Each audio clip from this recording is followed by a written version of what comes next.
ದಶಕಗಳ ಕಾಲ ಹೋರಾಟ ಮಾಡಿದ ಧೀರ, ಹಂತ ಹಂತವಾಗಿ ಅಧಿಕಾರ ಪಡೆದ ಶೂರ, ರಾಷ್ಟ್ರ ಮಟ್ಟದಲ್ಲಿ ಖ್ಯಾತ ಕುಖ್ಯಾತನಾದ ಮಾಜಿ ಮುಖ್ಯಮಂತ್ರಿ ಶ್ರೀ ಸನ್ಮಾನ್ಯ ಯಡಿಯೂರಪ್ಪನವರು ಬರೋಬ್ಬರಿ 24 ದಿನಗಳ ಕಾಲ ಪರಪ್ಪ ಸೌಧದಲ್ಲಿ ವಾಸ್ತವ್ಯ ಹೂಡಿ ನಿನ್ನೆ ತಾನೇ ವಿಧಾನಸೌಧದತ್ತ ಮತ್ತೆ ಮತ್ತೆ ಕೈ ಬೀಸುತ್ತಾ ಬಂದ್ರು. ಇವತ್ತು ಅವರ ಬಗ್ಗೆ ಮತ್ತಷ್ಟು ಕತೆ ಹೇಳ್ತೀನಿ, ನೀವು ಕೇಳ್ರೋ.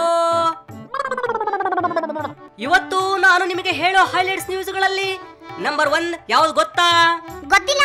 ಹಾಗಿದ್ರೆ ಕೇಳು, ಹೇಳ್ತೀನಿ. ಎಡ್ಡಿ ಇವತ್ತು ರಿಲೀಸ್ ಆಗ್ತಾರೆ ಅನ್ನೋದೇ ಗೊತ್ತಾಗಿದ್ದೆ ತಡ. ಫ್ಲವರ್ ಪಾರ್ಟಿಯಲ್ಲಿ ಇರೋ ಬರೋ ಎಲ್ಲಾ ದೊಡ್ಡವರು ಸಣ್ಣವರು ತಮ್ಮಲ್ಲಿರೋ 4 ಚಕ್ರ ವಾಹನ ಹತ್ಕೊಂಡು ಹೋಗಿ ಪರಪ್ಪನ ಸೌಧದ ಮುಖ್ಯ ದ್ವಾರದಲ್ಲಿ ನಿಂತ್ರು. ಅರ್ಥವಾಯ್ತಾ? ಅರ್ಥ ಆಯ್ತು, ಮುಂದೆ ಹೇಳು. ಮುಂದೆ ಏನಾಯ್ತು ಅಂತ ಹೇಳ್ತೀನಿ, ಸೈಲೆಂಟ್ ಆಗಿದ್ಕೊಂಡು ಕೇಳು. ಸಂದೀಪ್ ಪಾಟೀಲ್ರು ರಿಲೀಸ್ ಲೆಟರ್ ಪರಪ್ಪ ಸೌಧಕ್ಕೆ ಒಯ್ತಾ ಇದ್ದ ಹಾಗೆ ಪರಪ್ಪ ಸೌಧದಲ್ಲಿರೋ ಎಲ್ಲಾ ಕೈದಿ ಮಹಾಶಯರು ಏನ್ ಮಾಡಿದ್ರು ಗೊತ್ತಾ?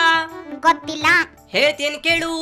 ಯಡಿಯೂರಪ್ಪ ಪರಪ್ಪ ಸೌಧದಿಂದ ಇವತ್ತು ಹೋಗ್ತಾರೆ ಅನ್ನೋದೇ ಗೊತ್ತಾಗಿದ್ದೇ ತಡ ಕೆಲವರು ಅತ್ರು, ಹೌದಾ?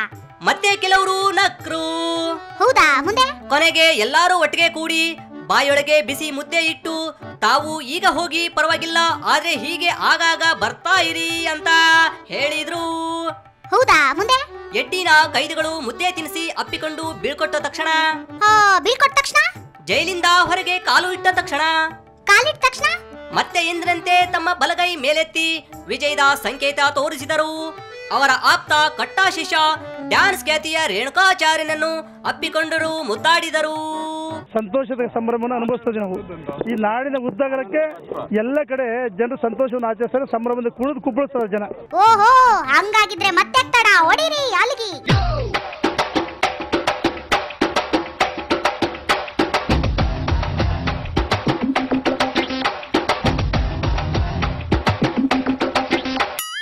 ಇಷ್ಟೆಲ್ಲ ಆದ್ಮೇಲೆ ನಮ್ಮ ಎಡ್ಡಿ ಏನ್ ಹೇಳಿದ್ರು ಗೊತ್ತಾ?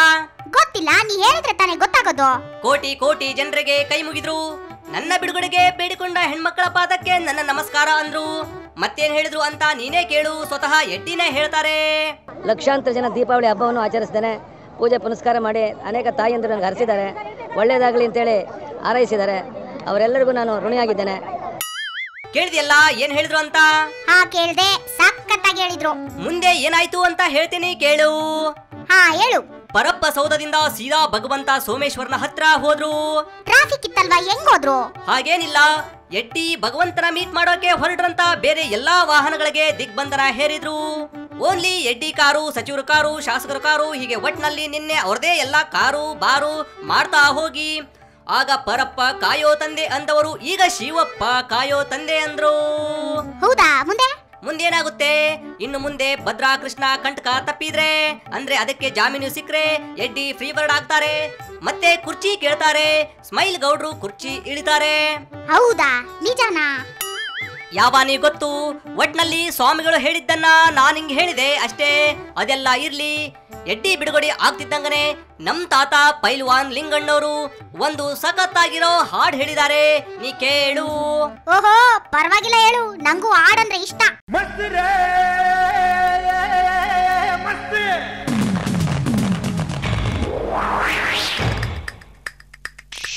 ಜೈಲಿಂದ ಬಂದನೋ, ಕೈ ಮುಗಿದು ಬಂದನೋ,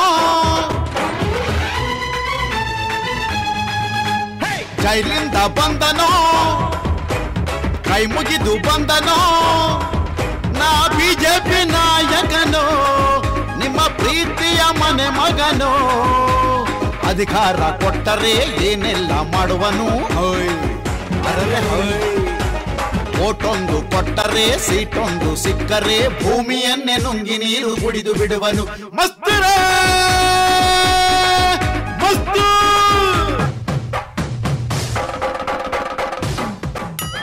ಕೇಳಿದ್ರಲ್ಲ ಹಾಡನ್ನ? ಓಕೆ, ಇವತ್ತಿಗಿಷ್ಟು ಸಾಕು ನನ್ನ ಮಹಾಜನಗಳೇ. ಮತ್ತಷ್ಟು ಸುದ್ದಿಗಳನ್ನ ನಾಳೆ ಹೇಳ್ತೀನಿ. ನಾನು ಬರ್ಲಾ. ಬಾಯ್ ಬಾಯ್.